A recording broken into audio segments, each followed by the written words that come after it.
Hello friends, welcome to my channel. In this video I will tell you how to add a shortcut to your folder. Means you can open your folder by a shortcut. So let's see. For that you have to follow some steps. You can see here is my folder and I have to add a shortcut to it. So first right click on the folder and create shortcut option you have to click.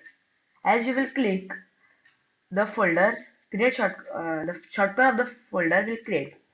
Then you have to right click on the folder shortcut and open the properties of the folder. In the shortcut option, you can see shortcut key is none, means I have not added. Now I am going to add. So press Ctrl Alt plus A to Z, any key which you want to apply as a shortcut.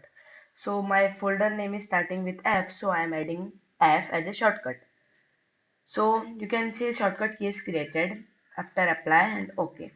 Now when I will press Ctrl Alt plus F, my folder will automatically open. Friends, you can also add number to open the folder. Here I am adding a number 1 to 10. You can apply any number, so I am adding 5. Apply, OK. And when I will press 5, my folder will open. Friends, by following this way, you can open the folder by a shortcut. If you like the video, press the like button and subscribe my channel. Thank you.